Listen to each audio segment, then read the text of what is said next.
Hello friends, आज की इस वीडियो में हम सीखने वाले हैं difference between square and rectangle. ये एक रेक्टेंगल है और ये एक स्क्वायर है, तो इन दोनों में क्या डिफरेंस होता है आज हम इस पर बात करेंगे। तो देखिए, प्रॉपर्टीज़ के साथ दोनों में डिफरेंस और सिमिलरिटीज़ देख लेते हैं। अब देखिए, स्क्वायर की बात करते हैं, प्रॉपर्टी नंबर 1।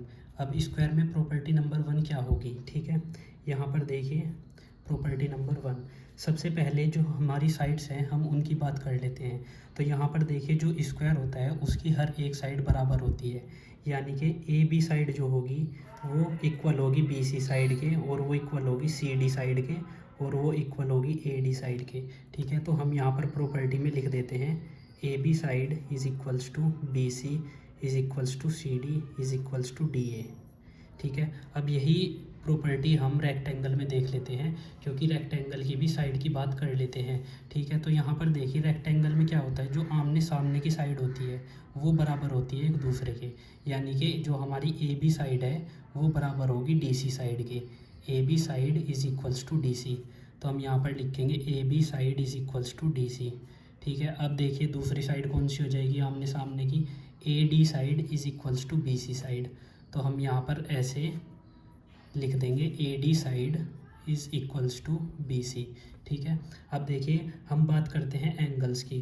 अब देखिए, ये एक स्क्वायर है, इसमें जो एंगल होंगे सभी एंगल 90 डिग्री के होंगे, हम यहाँ पर बना सकते हैं। और रेक्टेंगल में भी सभी एंगल 90 डिग्री के होंगे। ठीक है, तो अब देखिए हम यहाँ पर सेकंड प्रॉपर्टी में क्या लिखेंगे, angle A is equals to angle B is equals to angle C is equals to angle D is equals to 90 degree. हर एक एंगल 90 डिग्री होगा। यही प्रॉपर्टी हमारी सिमिलरिटी बता देती है स्क्वायर में और रेक्टेंगल में। Angle A is equals to angle B is equals to angle C is equals to angle D, और ये चारों एंगल 90 डिग्री के होंगे। अब बात करते हैं इनके डायगनल्स की। ठीक है, एक प्रॉपर्टी और हम साइड में इसमें ऐड कर सकते हैं। वो प्रॉपर्टी क्या होगी, हमारी कौन सी साइड एक दूसरे के पैरेलल होगी। तो देखिए, जो ए बी साइड होगी वो पैरेलल होगी डी सी साइड के, क्योंकि अगर मैं ए बी साइड को ऐसे आगे की साइड बढ़ा देता हूँ और डी सी साइड को भी ऐसे बढ़ाता हूँ, तो ये कभी भी दोनों साइड एक दूसरे को इंटरसेक्ट नहीं करेंगी। मतलब ये एक दूसरे को काटेंगी नहीं कहीं पर भी, ये ऐसे ही सीधी चली जाएगी। तो हम लिख सकते हैं ए बी साइड जो होगी वो पैरेलल होगी डी सी साइड के। ठीक है, उसी तरह अगर हम ए डी साइड को बढ़ाते हैं और बी सी साइड को बढ़ाते हैं तो ये दोनों भी एक दूसरे को नहीं काटेंगी। तो हम लिख सकते हैं ए डी जो होगी वो पैरेलल होगी बी सी के। और यही सेम प्रॉपर्टी हमारी रेक्टेंगल में भी होगी, जो ए बी साइड होगी वो पैरेलल हो जाएगी डी सी के। ठीक है, और जो ए डी साइड होगी वो पैरेलल हो जाएगी हमारी बी सी साइड के। अब देखिए, बात करते हैं डायगनल्स की। तो डायगनल्स सबसे पहले ड्रॉ कर देते हैं। पहले हम स्क्वायर में डायगनल ड्रॉ कर देते हैं। ये देखिए, हमने डायगनल ड्रॉ कर दिया। डायगनल जहाँ पर इंटरसेक्ट करेंगे उस पॉइंट को हम ओ मान लेते हैं। अब देखिए, जो स्क्वायर के अंदर डायगनल होंगे वे एक दूसरे को बाइसेक्ट करेंगे 90 डिग्री पर। ठीक है, यानी कि जो एंगल होगा यहाँ पर हर एक एंगल 90 डिग्री होगा जहाँ पर हमारे डायगनल बाइसेक्ट करेंगे। तो हम यहाँ पर लिखेंगे diagonals diagonals bisects each other at 90 degree. यहाँ पर थोड़ा सा डिफरेंस है दोनों की प्रॉपर्टीज़ में, जो स्क्वायर और रेक्टेंगल की है वो मैं बता देता हूँ डायगनल्स में क्या डिफरेंस आएगा। पहले स्क्वायर की बात करते हैं। तो देखिए, हमारे डायगनल्स बाइसेक्ट हुए 90 डिग्री पर। बाइसेक्ट होने का मतलब क्या है कि एक दूसरे को आधा आधा कर दिया डायगनल्स ने। ठीक है, आधा करने का मतलब क्या है, ओ ए। ठीक है, ये देखिए ओ ए इक्वल होगा ओ सी के। तो हम यहाँ पर लिखेंगे O A is equals to O C, और दूसरा डायगनल कौन सा हो जाएगा, O B is equals to O D. ठीक है, तो यहाँ पर हम लिखेंगे O B is equals to O D. ठीक है, अब देखिए यहाँ पर डायगनल की बात करते हैं रेक्टेंगल में। तो रेक्टेंगल में मैं डायगनल्स ड्रॉ कर देता हूँ। ये हमने रेक्टेंगल में डायगनल्स बना दिए। अब देखिए, रेक्टेंगल में क्या है, ये डायगनल बाइसेक्ट तो करेंगे, ये पॉइंट ओ मान लीजिए, ये डायगनल बाइसेक्ट तो करेंगे पर ये 90 डिग्री पर बाइसेक्ट नहीं करेंगे। ठीक है, तो हम यहाँ पर क्या लिखेंगे, डायगनल्स बाइसेक्ट्स ईच अदर अब ये ज़रूरी नहीं कि ये 90 डिग्री पर ही बाइसेक्ट करेंगे, ठीक है। और यहाँ पर भी हमने बताया कि बाइसेक्ट करेंगे, तो बाइसेक्ट का मतलब क्या हो गया, O A is equals to O C, ठीक है। तो यहाँ पर लिखेंगे O A is equals to O C, और उसी तरह से O B is equals to O D, O B is equals to O D. Guys एक और बात यहाँ पर मैं आपको बता दूँ, जो हमारे आमने सामने के एंगल होंगे जब डायगोनल बाइसेक्ट करेंगे वो बराबर होंगे, यानी कि ये वाला एंगल इस एंगल के बराबर होगा और ये वाला जो एंगल होगा हमारा वो इस एंगल के बराबर होगा, ठीक है। तो आप ये प्रॉपर्टी याद रख सकते हैं। अब देखिए आगे बात करते हैं नेक्स्ट प्रॉपर्टी की।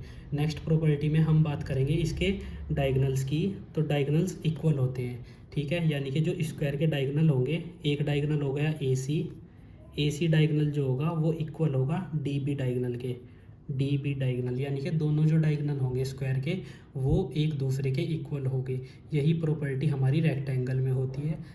रेक्टेंगल में भी हमारा ए सी डायगोनल बराबर होगा डी बी डायगोनल के, ठीक है। अब देखिए इसके बाद बात करते हैं इनके पेरीमीटर की और एरिया की। तो यहाँ पर देखिए हम पेरीमीटर निकालते हैं। पेरीमीटर को मैं पी से डिनोट कर देता हूँ। पेरीमीटर क्या होता है, पेरीमीटर होता है चारों साइड का सम, ठीक है, चारों साइड का सम होता है। सपोज करिए ये साइड स्क्वायर की ए है, इसको ए मान लीजिए।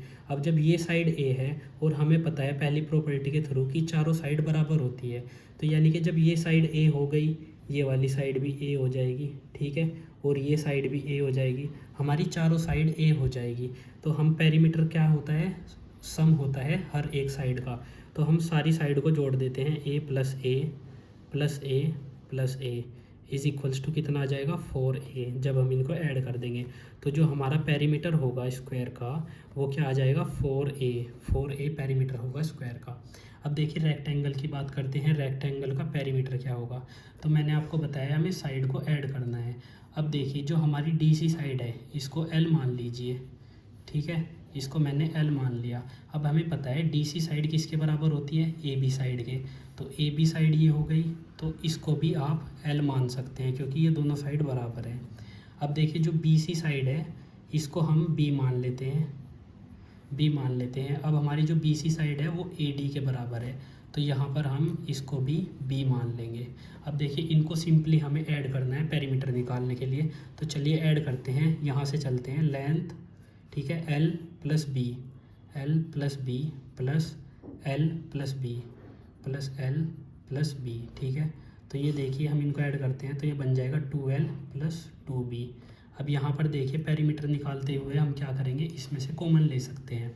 हम यहाँ से 2 कॉमन ले लेंगे, 2 कॉमन ले लीजिए, l प्लस बी, ये पेरीमीटर हो जाएगा हमारा रेक्टेंगल का। अब दोनों के एरिया की बात करते हैं, स्क्वायर का एरिया क्या होगा और रेक्टेंगल का एरिया क्या होगा। तो यहाँ पर देखिए हम स्क्वायर के एरिया की बात करते हैं, तो स्क्वायर का एरिया क्या होगा, हमारा एरिया होगा स्क्वायर का ए स्क्वायर, यानी कि ए इंटू ए, यानी कि ये वाली साइड मल्टीप्लाई ये वाली साइड, ठीक है, कोई भी दो साइड को मल्टीप्लाई कर दीजिए वही एरिया होगा स्क्वायर का, क्योंकि हर साइड बराबर होती है। तो एरिया क्या आ जाएगा, ए स्क्वायर, ये हमारा स्क्वायर का एरिया का फॉर्मूला हो जाएगा। अब ऐसे ही बात करते हैं रेक्टेंगल के फॉर्मूले की, ठीक है। तो रेक्टेंगल का एरिया क्या होगा, मैंने आपको बताया है कि एक साइड जो हमारी लेंथ है और एक साइड जो ब्रेड्थ है उन दोनों की मल्टीप्लाई कर देंगे तो हमारा एरिया आ जाएगा। तो यहाँ पर एल हो जाएगी लेंथ, एल हो जाएगी लेंथ इंटू ब्रेड्थ बी, ठीक है, इंटू बी। तो हमारा जो एरिया का फॉर्मूला बन गया वो क्या बन गया, एल इंटू बी, ये हमारा एरिया हो जाएगा रेक्टेंगल में। आई होप आपके समझ आया होगा दोनों में क्या डिफरेंस होता है विद प्रॉपर्टीज़ और दोनों में क्या सिमिलरिटीज़ होती है।